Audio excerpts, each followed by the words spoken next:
pase, pierna derecha, directo al arco, ¡golazo! ¡Golazo!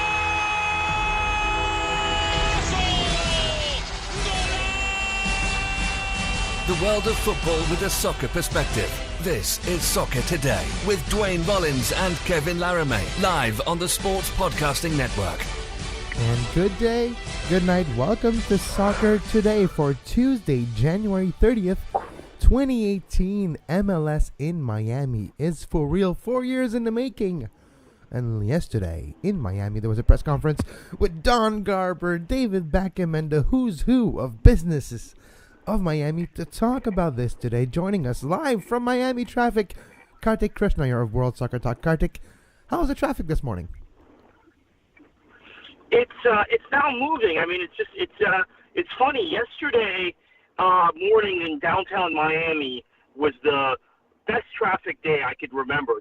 Virtually no one on the streets. And I thought, you know what? They're all at the Performing Arts Center to see David Beckham. Who knows? Maybe that was the reason. But back to normal in Miami today as I'm driving actually in the Brickell neighborhood right now. Fair enough, Kartik. I guess the question to start with is we've always been a little suspect of the market, some of us from outside it. So what has the reaction been today to the news that this MLS team is finally going to go ahead? It depends who you talk to, right? I mean, there's among casual sports fans and celebrity watchers, which obviously is a big part of Miami. It's a star-studded town. There's a lot of excitement. It's David Beckham. It's the Moss brothers, who are local investors. It's Major League Soccer, which once had a team in this region playing up in Fort Lauderdale at Lockhart Stadium, was part of the contraction in 2001, and then we've had near misses, right? Obviously, Marcelo Claure's bid with Barcelona, etc. If you talk to core soccer fans, many of whom supported the Fort Lauderdale Strikers in NASL, who went defunct last year, and now support Miami FC in NASL, or support one of the smaller teams at NPSL, Boca Raton FC, Miami United, FC Miami City, Fort Lauderdale Storm, whoever they be, there seems to be a lot more skepticism. And I think the skepticism is about the market. It's about unifying the market behind an MLS team, and then it's about MLS itself, right? This is I'm not trying to insult any other markets that MLS has got into recently, Duane and Kevin, but you guys know, you guys have dealt with this in Toronto, which is a very sophisticated soccer market and a place where you have fans from all over the world. Toronto is probably the most cosmopolitan city in North America. Miami is probably in that top five. You have soccer fans who are used to have a certain expectation about clubs, leagues, quality of football, style of play, and the openness of a system. And MLS doesn't check all those boxes for those people. Now, maybe the team will end up being like Atlanta United in style of play, which would be very appealing, I think, to the hardcore soccer fan down here. But if it isn't, and if it's just kind of a classic MLS entry, they might struggle for local relevance with core soccer fans. Now, maybe that's not their goal at all. Maybe their goal is to just leave the core soccer fans to watching South American leagues and watching the Premier League and watching La Liga and Serie A on television, while they face casual sports fans and allow those hardcore soccer fans to continue supporting whatever other local teams there are in lower divisions. I don't know, but there is. I would be remiss if I didn't say that there was skepticism among soccer fans. They didn't quite hear yesterday the kind of thing that they'd like to hear about the identity of the club, the playing style, the sort of commitment to open system, etc. But they weren't going to hear that, right? You're not going to hear that from MLS at any point. So that's a big challenge. I think that the launch will have to go like Atlanta's in terms of getting a Tata Martino level coach and the level players, the type of players that Atlanta has gotten. If you end up building a team like Orlando, where you sign the one celebrity player in Kaká, but then you surround surround him with parts that are not comparable in playing style or in perceived quality, you'll have a problem. Although I have to say again, Orlando came up from the lower divisions and had the kind of hardcore following Miami may never have. Fair enough. I mean, you mentioned Miami is a place that likes to stargaze, that has history on the sports side of things, of having the biggest names play there. I think that Heat team that won so many championships with the Big Three in it not too long ago. How much do you think that there's going to be an instinct to sort of have David Beckham's team built in David Beckham's image, so to speak, to get huge names in there that maybe pass their prime a little bit? Do you think that will be an instinct that they'll have? Yes, absolutely. I mean, he teased that yesterday at the press conference, Beckham himself, by saying, since I started talking about this, you wouldn't believe the number of, I'm paraphrasing here, but the number of big stars in the sport that want to come here and play here and want to be in Miami. And right away, the media member who was next to me turned over, whispered to me, I guess he's talking about Cristiano. He's probably talking about Wayne Rooney, who we know has a house in Florida, actually. Wayne Rooney does, and some others. So, yeah, and those are all aging stars, right? This team launches in 2020. Rooney will be 33. Cristiano will be 35, 34, 35, 34. Yeah, I think it's possible that they're going to sign a number of those guys. But then how do you mold that into a style of play that's attractive to the fans I'm talking about? And that's the difficult part. I mean, I think they would be probably better advised long-term to go after the types of players I just mentioned Atlanta went after.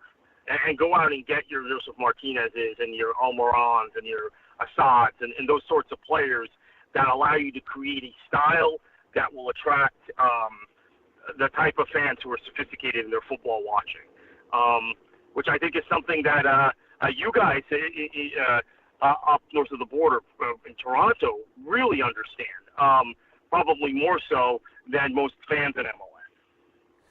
Now, Kartik, there's a few criticism coming from the press conference yesterday because of the fact that, well, we didn't really learn a lot. Like, we don't know what the team is going to be named. We don't know the type of logo, the official land for the stadium. We don't know. The only thing we learned, and it was after the actual conference, is, well, 2020 is the start date, as of now, of the brand new team of Miami and David Beckham.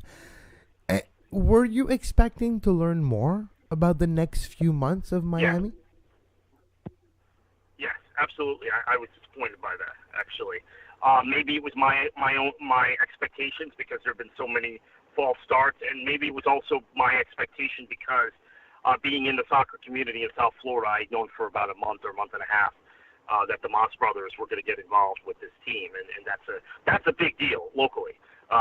Really well-connected local owners, but the press conference seemed to be about that and MLS accepting them as owners because, as I said, they're well connected locally, politically, and et cetera. But that's all we really learned. We learned about 2020 after in the press gaggle, if you want to call it that, or the mixed zone afterward.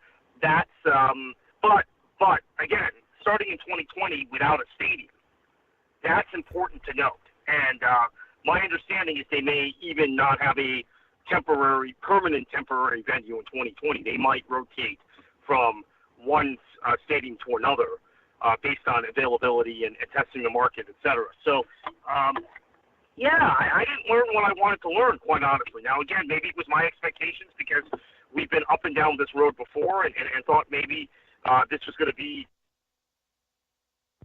different than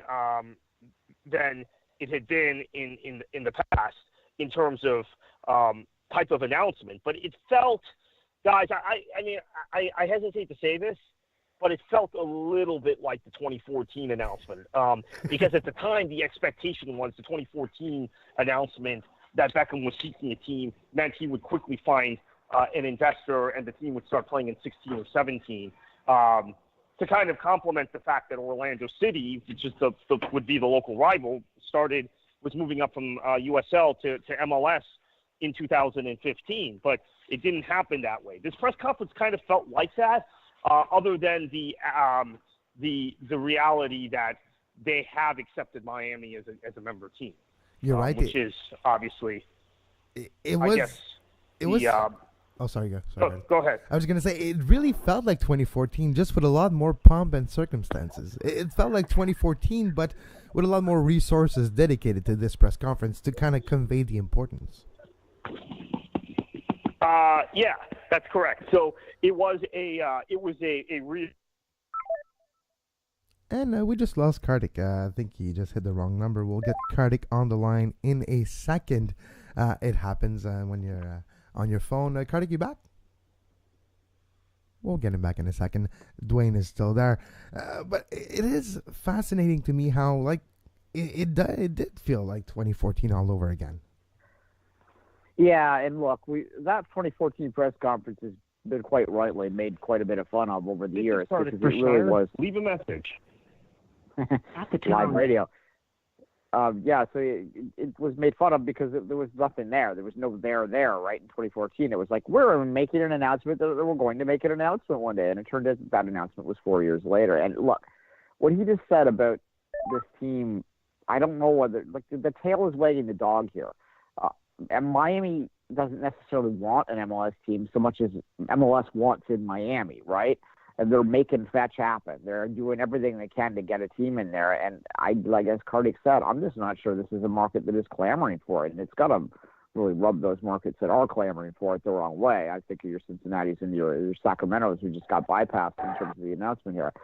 So, yeah, is Kartik back? Yep, we have Kartik back. And Kartik, the other thing I was wondering about is another information that was asked Don Garber in the scrum after is, so Don, if you had to do it all over again, or if you have a Messi or Ronaldo, would you include a owner clause in their contract again? And the answer was no, we're never going to do this again. Did you get the feeling that maybe some people were regretting that clause in Beckham's contract in the late 2000s? Yes, but I mean, I think it's important to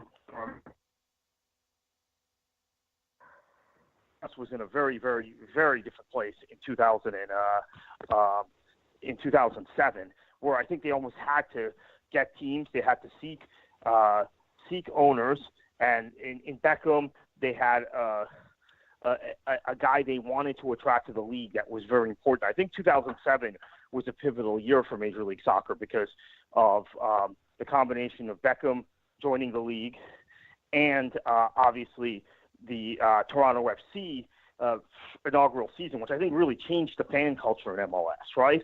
Which is something that they don't like to talk about, and wasn't talked about yesterday at all at the press conference. But yeah, I don't think it's something that they will ever do for another player again. They feel like they're at a certain stage now where they wouldn't have to do that. At the same time, though, I think it worked out for them because Miami was a market that they really didn't want to exit in 2001, but they did because of the circumstances around the league at the time and it being the most geographically isolated team, travel costs, etc. But on top of that, you have a situation now where you had a celebrity owner who has the panache, so to speak, to try and give it a go in Miami. I think they would have had a very hard time putting together the appropriate ownership group without this clause being in Beckham's contract, and Beckham having some incentive to do this. That's why in 2008 they felt like they had to marry FC Barcelona with this market, and now, beginning in 2013, really, the announcement was in 2014, but really began early in 2013, pushing David Beckham as soon as he retired, actually, toward this market. So while Garber says that, it really has worked out for them because they also have a television contract they need to negotiate with multiple entities. Obviously, their U.S. contract is what people focus on, but their contract in the United Kingdom with Sky Sports is up at the end of this season. I think having David Beckham as a full-fledged owner in the league probably gives them a lot of leverage in those negotiations. And the same thing with the deals in Canada, which will be up in the near future as well. Yeah, I mean, you got to put that deal with Beckham in context. It doesn't seem like a lot of money now compared to what they're getting for other expansion franchises, but it was twice what TFC paid to get in. So certainly they probably thought at the time that it was a good deal for them. It just in hindsight has looked a little bit off. Let's talk about David Beckham a little bit. What will his day-to-day contribution be to this team? Is he just really a face, or do you think he'll actually be roll up the sleeves and get it done? That's a great question. He's proven to be more persistent with this and more committed to this than I would have thought. It seems like a guy of his stature, his celebrity, and his demand would have given up on this a long time ago, right? And would not have just kept pushing to try and find the right partners and the right owners. So I have to give him that. I have to think maybe he is the type. He never struck me as the type that would roll up his sleeves and really kind of push this hard. I mean, we heard continuous rumors about him giving up. We heard continuous rumors about the bid being dead, some of which were confirmed yesterday, and that basically was Beckham's sheer persistence, saying, "Hey, I'm not giving up. I've never given up on anything in my life," type of thing. That pushed him through. But now that it's happened, what will his day-to-day involvement be? That's anyone's guess. I mean, obviously, it's his name, it's his celebrity that is attracting people to this club, or this club that will exist in 2 years. But beyond that, will he have a day-to-day technical role? Will he be making decisions about players? Will he be making decisions about personnel? I'm not sure about that. You guys can speak to that from the Toronto perspective, as having gone through countless player personnel guys and people who had a certain degree of stature in the game who advised Toronto FC before finally getting to the right formula. Also, something that I've learned that I had known a while ago, but it was confirmed for me in the last 24 hours of interest to you in Toronto, is that Tim Leiweke is no longer with the group, the Miami group, and has moved on. So that's something of I think of note to Toronto fans and to Los Angeles Galaxy fans, etc. Yeah, certainly, Leiweke had his fingerprints all over TFC. He's a bit of a showman, but he got the job done for sure. Kartik, you mentioned off the top that there's some cynicism within the market. Is there actual anger, resistance towards some of the MLS coming in, towards some of those fans they're attached to FC Miami, or expand on that? Yeah, absolutely. Yeah, there definitely is. Now, how widespread it is remains to be seen. But there are people who, without question, have said that they're going to stick with their lower division teams that they've been supporting for a number of years, whether it's Miami FC, whether it's Miami United of the NPSL, or Boca Raton FC, or if the Fort Lauderdale Strikers are revived, etc. There's definitely that. I don't know that it's as problematic as it will be if MLS goes into Detroit. Look, MLS is ready to pick a fight with core soccer supporters in Detroit, right? Because Detroit City FC is the model lower division independent club in the United States, and it seems like MLS is determined to go into that market without any consideration for the supporters of that club or the owners of that club. I don't know that it's going to be as damaging to them in South Florida, if I'm perfectly honest. But there are fans who, at least yesterday and today, are expressing displeasure and would have liked to have seen some effort made to include those owners and those fans from those clubs. Quite frankly, I mean, I made a pretty big stink about it because the press conference took the tone as that they were bringing pro soccer back to South Florida. Well, between the Miami FC team and the Fort Lauderdale Striker team, we've had a professional team in this market for the last 12 years. So that's not insignificant. And I think without the base of supporters that those teams maintain through that period of time, it's difficult to see an MLS startup even enjoying as much support as it does now, honestly. Two last questions, Kartik, before we let you go. As well, yesterday it was announced that the Miami FC will be playing the 2018 season in the NPSL, team formerly in the NASL, champions of runner-up last year. formerly coached by Alessandro Nesta. What does it say that the Miami FC will go in the NPSL in 2018? Should we read between the line, or should we just wait? Should we? What does it mean? Well, the NASL season is going to be delayed until a August kickoff. So my understanding from Miami FC is that the NPSL spring season will be they don't have a spring and fall season. The NPSL season will conclude, I believe the date is July 15th, and then their playoffs after that. They actually could seamlessly play both seasons. So that's at least what I'm being told. You can read into that what you want to read into that, but that's at least the assessment that they're giving, that they can actually play. This gives them something to do with their club and their team and their players for the spring. Now, obviously, this is a team which had a payroll that was not quite at an MLS level, but probably the highest payroll of any non-MLS team in North America last year. And Paul Dalglish inherits that team, a very, very good team that won both the spring and fall championships in NASL last year, as you mentioned. They won 2 trophies last season. So we'll see, but that's at least the plan now. That as the club has expressed to me, they can play NPSL from April through July. So they'll kick off around the same time they would have kicked off the NASL season typically, and then they can pick up with NASL in August. It'll be a long season for those Miami FC players if that happens. So they'll be playing April until next April or May. Think about that. Yeah, that's a terrible length of a season when you're talking about 11, 12 months. That's a long time. Kartik, we want to thank you very much for your time today. You can follow Kartik on Twitter at KFLA737. Kartik, where can the listener find your work? You can find me at worldsoccertalk.com, which is just worldsoccertalk.com, and been doing some stuff as well with sites like Sock Takes and the Yanks Are Coming, yankstercoming.com, and socktakes.com as well. Thank you very much, Kartik. We'll be right back after the break. You are listening to Soccer Today. Follow us on Twitter at SoccerTodaySPN and like our Facebook page, facebook.com/Sports Podcasting Network. You can find the podcast version of all the shows we do on iTunes, Apple Podcast, Google Play Store, TuneIn Radio, iHeartRadio, and anywhere you get your podcast.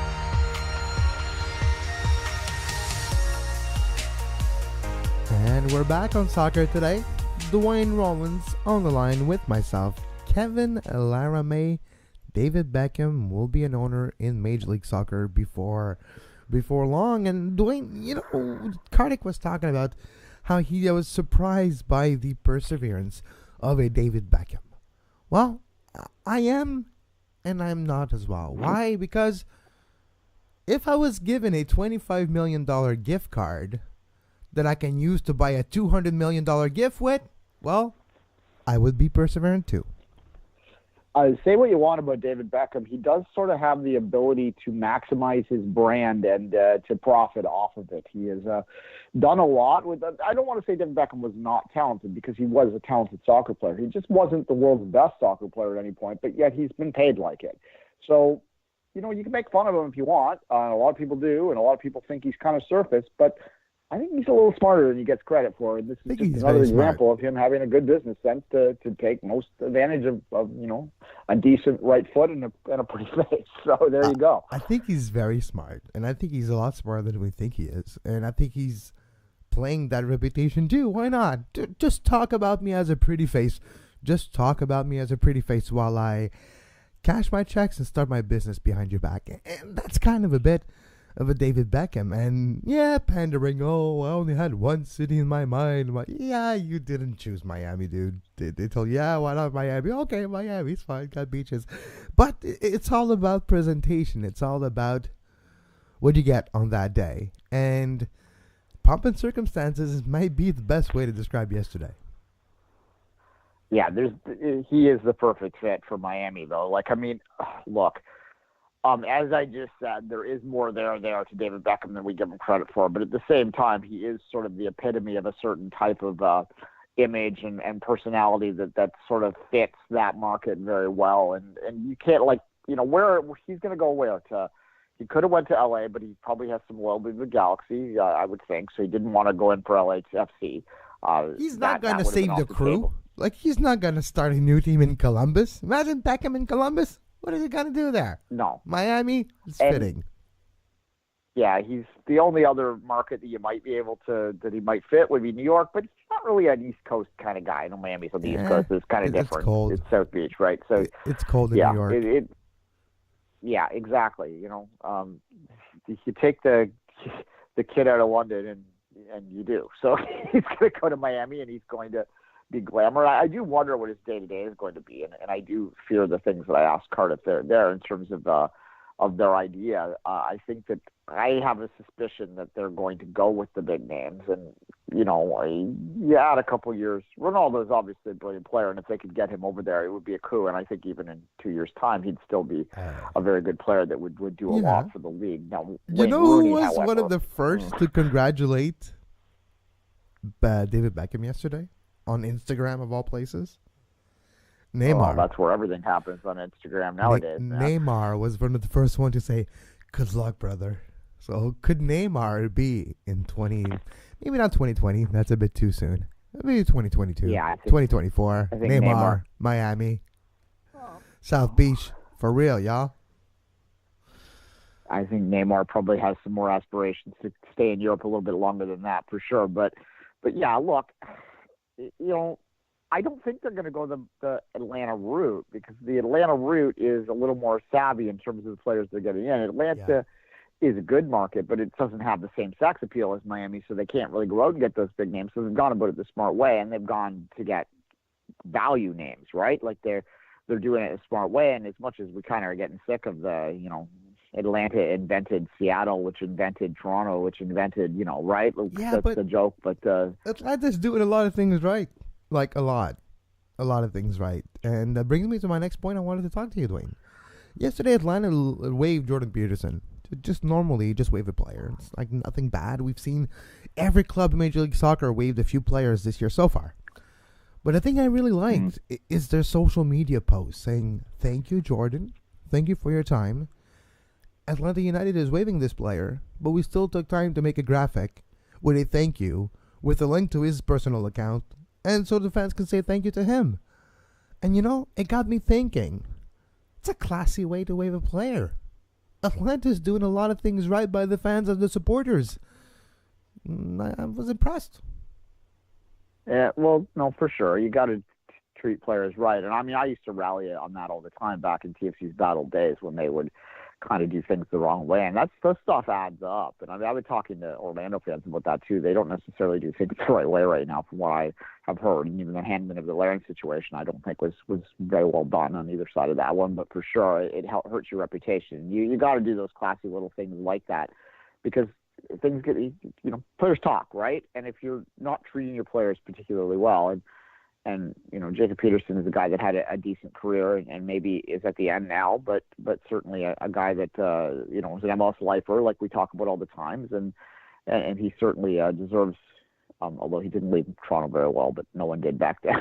He deserves a little bit of a tap on the head, and we'll see whether he bounces back. But as I said, you treat players right, even when you're at the lowest point, when they're at their lowest point, and their reputation will precede you, and you'll be able to get the full consideration of other players moving forward. And that's the small little things that you don't necessarily hear about every day, but are vital to building a successful culture and a successful team. Before we move on and talk about Jack Harrison situation, Cameron Porter, Duane, announced his retirement yesterday of the world of Major League Soccer playing days. Cameron Porter, a cult hero now with the Montreal Impact. If we all go back to 2014, the end of February, in the Big O versus Pachuca, it's the 83rd minute. Montreal is trailing. They need a goal to move on to the semifinal of the CONCACAF Champions League. Hope seems to be lost. Then Callum Malice takes the ball. And it's Porter for Montreal, the rookie. Bedlam at the Big O. Unfortunately, a few weeks later, toward his ACL and MCL, and it happened again a few times with Kansas City. But Cameron Porter, thank you for that moment. Did he score another goal? I don't know. I think we should Yeah, find out. So, talk, Duane. I'll figure it out. Okay, You yeah. talk. Look, certainly he had that moment, and it was a special 2014. Man, time goes fast.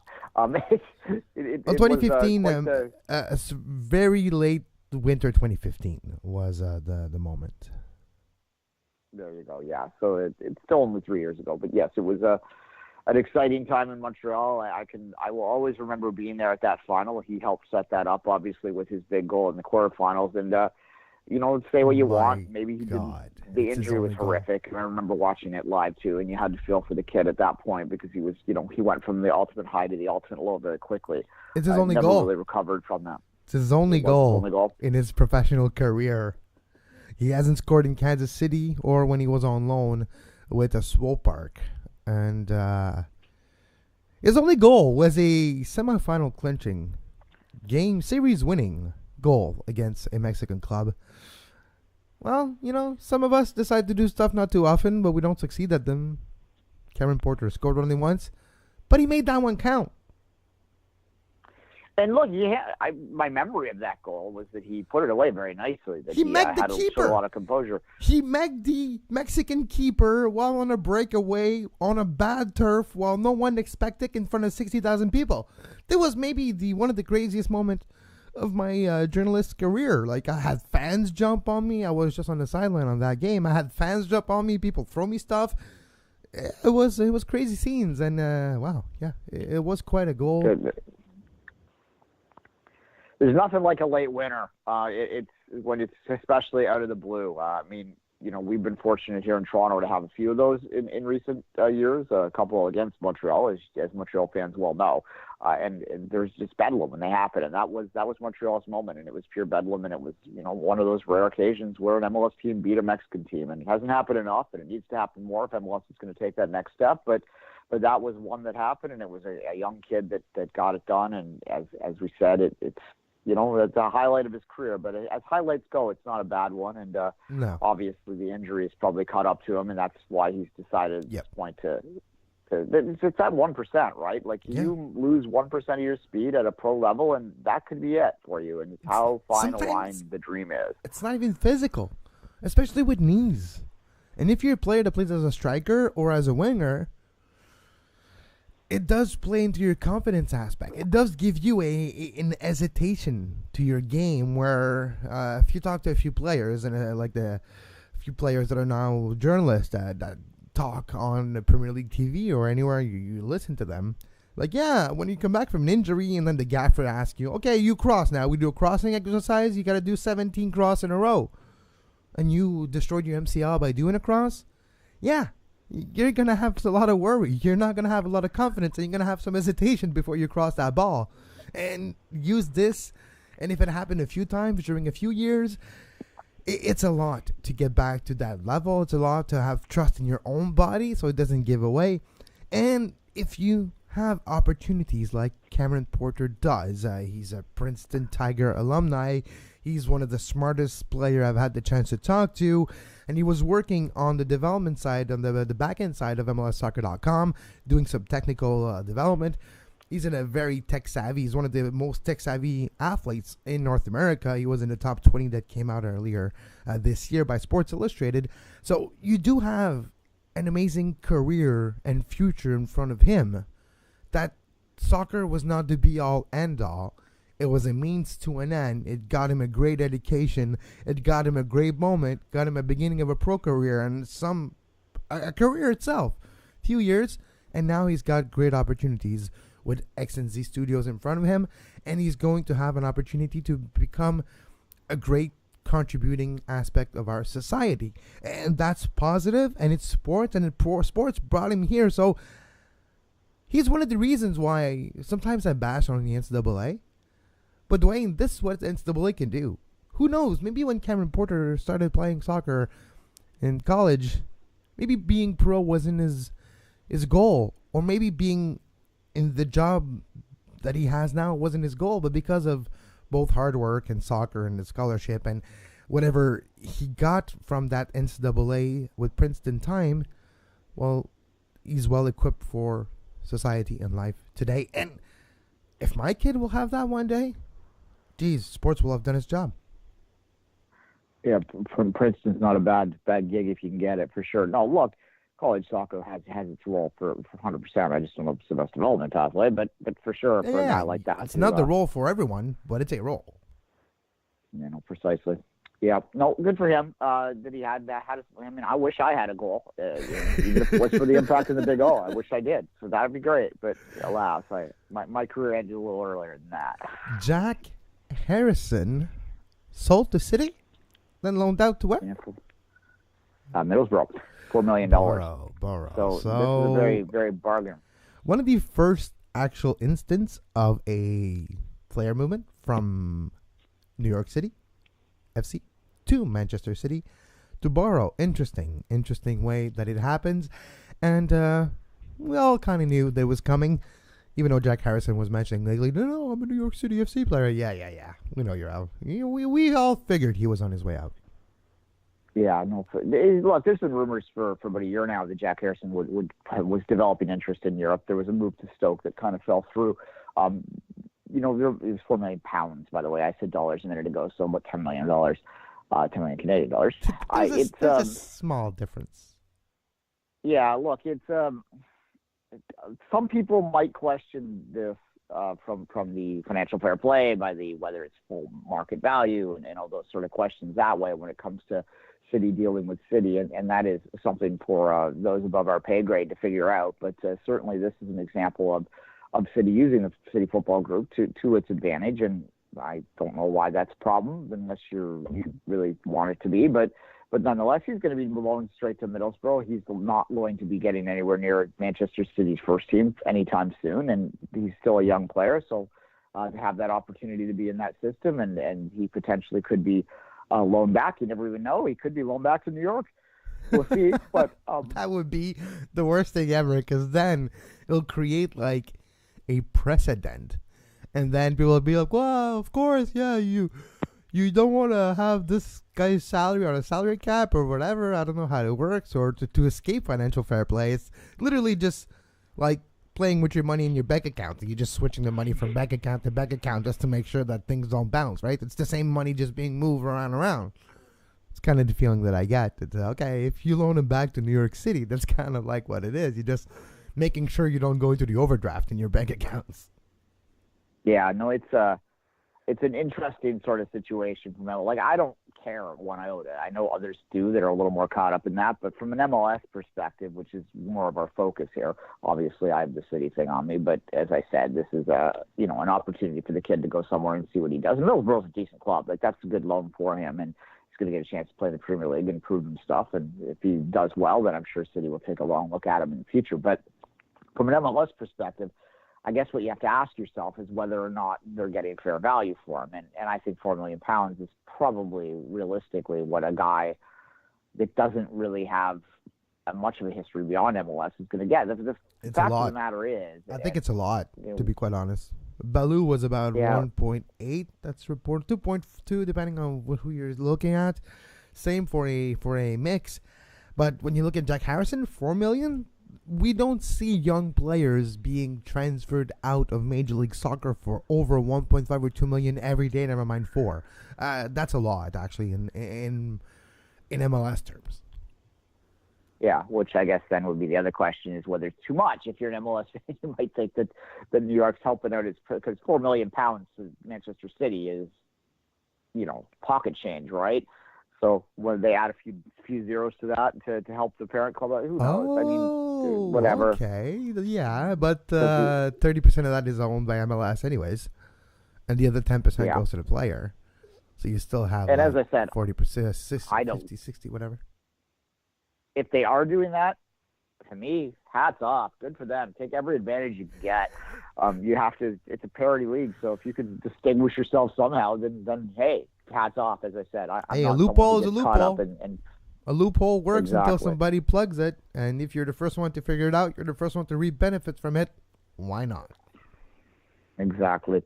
But as I said, it's a good loan opportunity for Jack Harrison, a young player, and selling on selling on your young players is the next evolution of the league, as we say every time, as we've talked about throughout the Laramee situation. And a good move for this. Another young player leaves the league, which is, we're not at the stage yet where young players are going to play their whole career here. If they're good enough, they're going to go on. And I think that's a good thing. That's something that's an evolution in the league.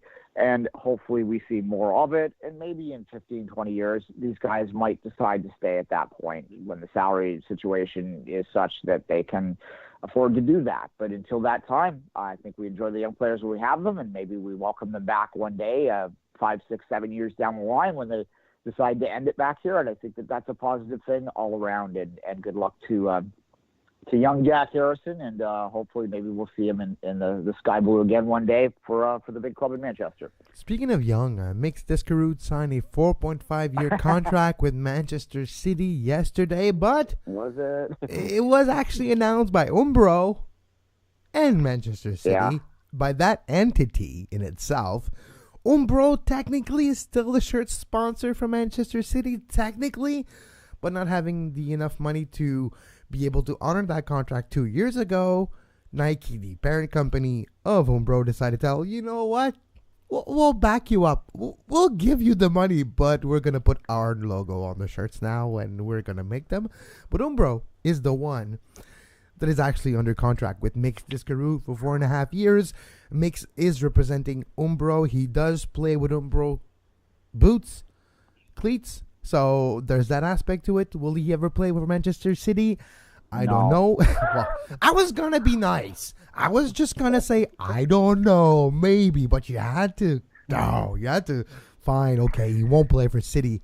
But he might go to Melbourne. Who knows?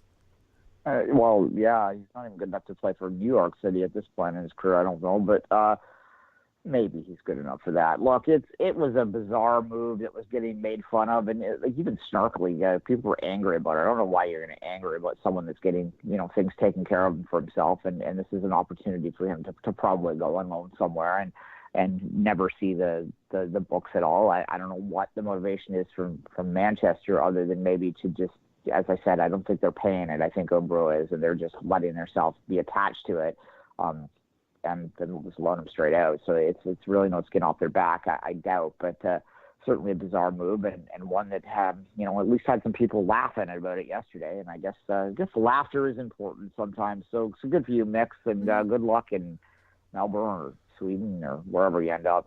Yeah, laughter is nice, but cynicism can be dangerous too. And I think sometimes there's way too much cynicism the way we view things. And I say we, I mean society, and how certain part of society are quick to be like, to mock or to use cynical terms or a cynical response to something. And if you're Mix Discarud, you sign maybe for your boyhood club that you always watch and love, and you put your pen to paper, and you get a chance to play, you get a contract. You don't have that pressure now anymore that you have just a few weeks ago. It's worth something. And us, with all our cynicism, sometimes we rain on people's parade. But if you're Mix Discarud, yesterday was a good day. No, for sure. And he gets to continue to get paid for doing what he loves. So good for him. And I don't think he's going to necessarily, as I said, he's not going to end up in Manchester anytime soon, but he will continue to be involved in soccer, and still gets to chase that dream a little bit longer. And who knows? Maybe he'll find lightning in a bottle and score the Champions League winning goal for Manchester City. Maybe. I doubt it. Maybe. You never know. Maybe. And as always, you do know probably, but yeah. Yeah, but yeah, okay, fine. Let's be nice. You can follow Duane on Twitter at 24th Minute and myself at Kev Laramee. We'll be back tomorrow with more soccer. Today there's some Premier League games going on today and tomorrow. We had an FA Cup weekend, so we do have some league games today and tomorrow. There's going to be some Five Rings podcast preview coming out today, Five Rings Thursday. And as always, until tomorrow, I'm Kevin Laramee. You can support us. With your help, we can even do more. We can do more soccer talk. We can have more great guests, more correspondents, more journalists working with us, for us, together. We can do this more with your help. There's not a lot of independent soccer voices out there. We want to make sure we're one of the ones left standing. And with your help, we will. Patreon.com/sports podcasting network. And as always, Have a great soccer. You can find the podcast version of all the shows we do on iTunes, Apple Podcast, Google Play Store, TuneIn Radio, iHeartRadio, and anywhere you get your podcast.